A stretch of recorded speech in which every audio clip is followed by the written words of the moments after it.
Ooh, what's up guys, Nanger here, and today's video is going to be the promise video that I kind of said I was going to do last, or 2 videos ago or something like that, I don't remember, but I said I was going to talk about, I said I was going to talk more in depth about Queen of the Dread Sea, so that's what this video is going to be about. Now, I'm going to be talking about it primarily in Dragon, however, I will touch on Queen and other decks, so first we're just gonna go ahead and go straight to cards. I'm gonna go ahead and show you guys what exactly Queen of the Dread Sea does. Then we'll go ahead and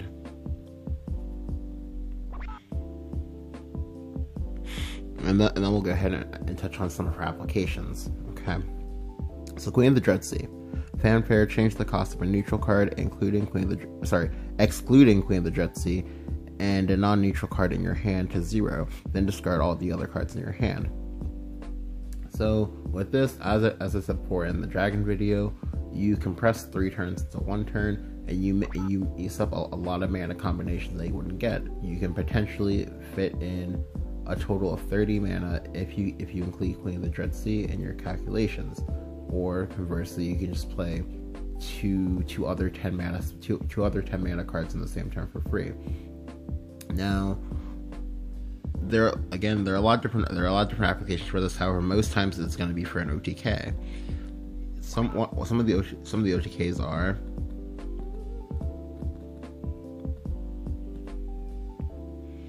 Queen of the Dread Sea plus Dimension Shift plus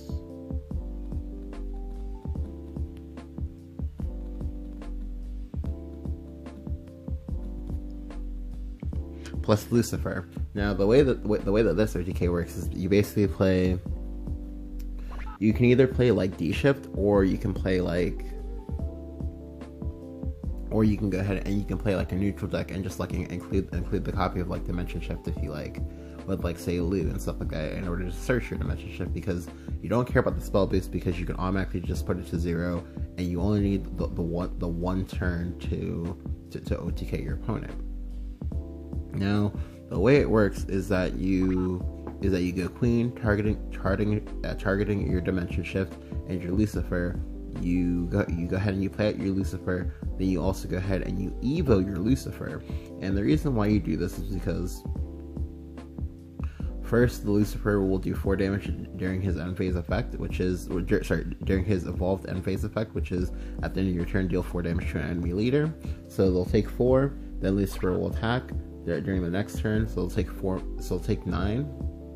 Then they'll go ahead and take 4 more. So they've already taken 17 damage from the Lucifer just being able to hit face. But then on top of that, you also have the Queen of the Dread Sea, who has 7 damage. So in total, they'll take 24 damage in the course of 2 turns, and you have the luxury of being able to go through wards.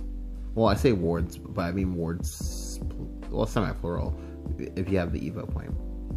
It's kind of cool, it's kind of memey, but hey, things work. Because generally, with combos, you're gonna always have them be kind of interesting in how you set them up. The next one I want to talk about is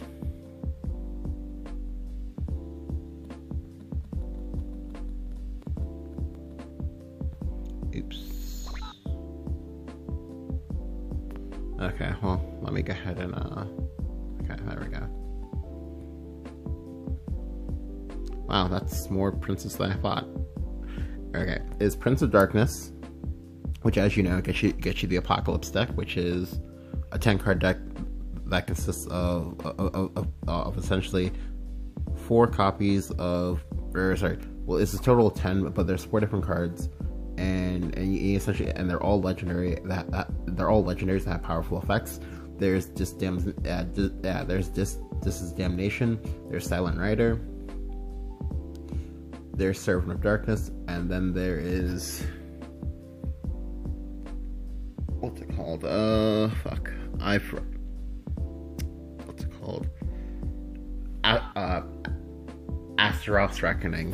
Now, the only ones that you care about for this combo is This is Damnation, Astaroth's Reckoning, and and Silent Rider. Now, the other card that you pair with this when you go for this combo is... Oops.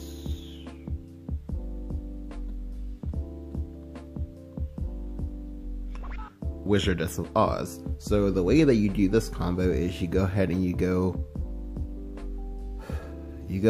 Queen, targeting Satan, turn your deck into Satan deck, and then because Queen costs all of your mana to cast, what you do is you hold the Wizardess of Oz in your hand as a zero cost creature. The next turn, you can play out whatever cards you get, then you play Oz, then you go ahead and you draw 5 cards, and now you've already seen 60% of your Satan deck, so there's a very, very strong chance that you'll see you'll see either multiple Dis's Damnation, maybe the one Astaroth's Reckoning, or even just Silent Riders.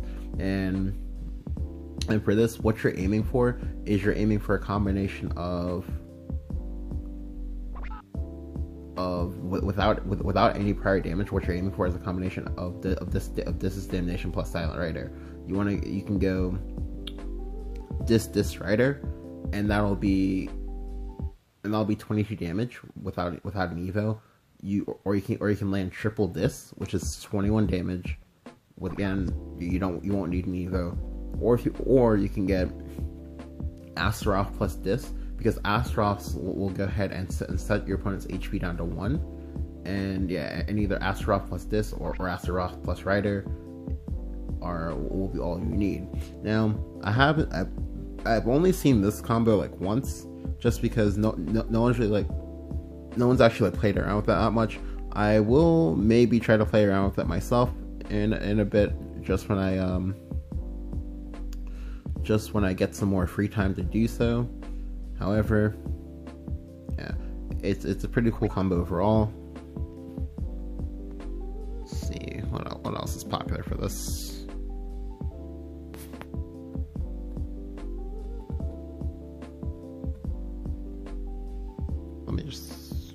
Let me just get and search for legendary. Actually, that makes so much more sense. Oops.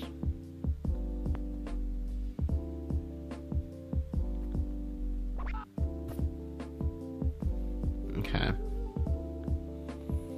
So I'm just gonna go ahead and scroll down real quick. I'm just gonna look at the top end legendaries, because that's usually where all this crazy stuff comes from. Okay.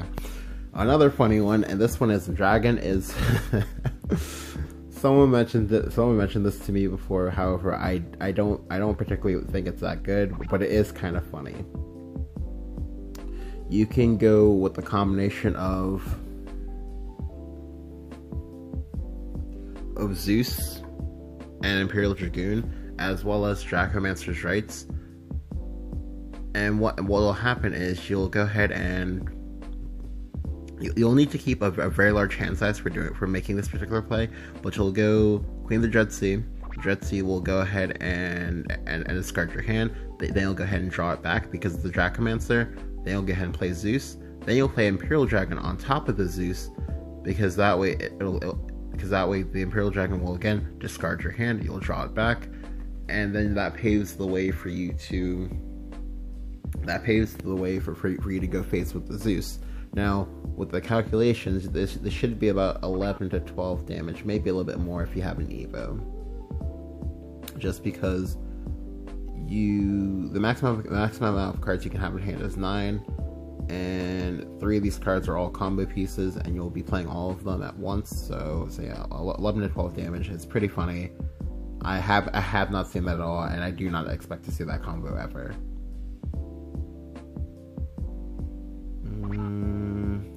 What else?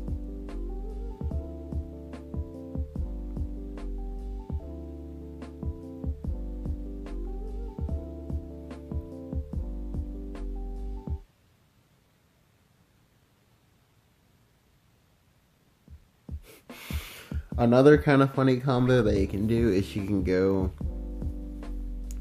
the combination of Fairy Princess plus Rose Queen. I'll again scroll back to that one real quick. And the way that this one works is well, first you have to have the spell card into the Looking Glass, and you have to change your Fairy Princess into a neutral card, so that way you can target it with Oz. So what you'll do is you'll drop everything in your hand, then you'll go ahead and you'll play Rose Queen, or sorry, not Rose Queen. You'll play Fairy Princess first. Fairy Princess fills up your entire hand with fairies. Then you'll play Rose Queen to transform all of those fairies into the spell card Thornburst. Thornburst is a 2-mana spell that does 3 damage to a target. So you can hit face with that. You can hit anything you like with it.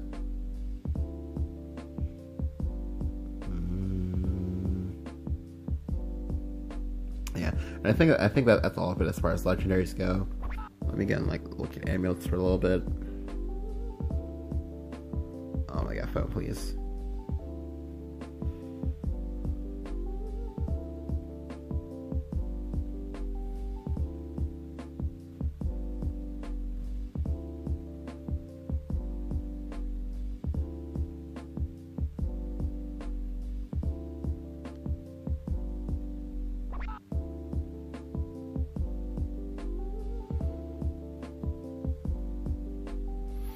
Okay.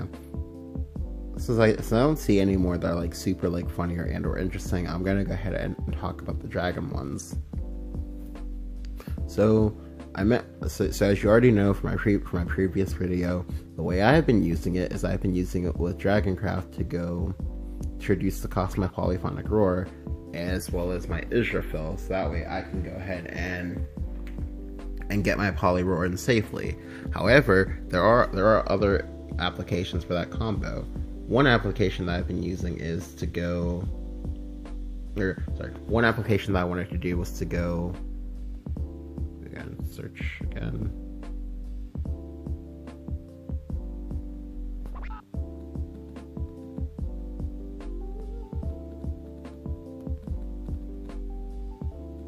Oh my god, my typing is atrocious.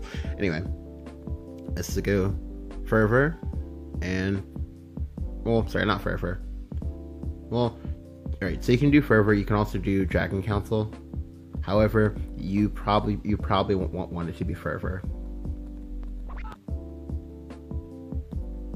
Just because Fervor can heal you, as well as the aforementioned Satan from earlier. Just because with the Dragon Council, you can go ahead and play Satan, get your Apocalypse deck, and then as well as also develop a 7/7 on the board from the Worm Goddess, or not Worm Goddess, from the brain fart, from the Queen, sorry, and then go ahead and play the Dragon Council. Even if you have no cards in hand, you can still play discard effects. So in this case, it'll be a 0 mana draw 3. You'll automatically be 4/10 of the way into your Satan deck, so that's about 40%. And you can go ahead and hope and remove one of the core issues that Apocalypse decks have as a whole. You never want to be that guy that you go Satan and you just top deck three Servant of Darkness in a row. That's a pretty unfortunate feeling. I've seen it happen to people, and they've lost games from that.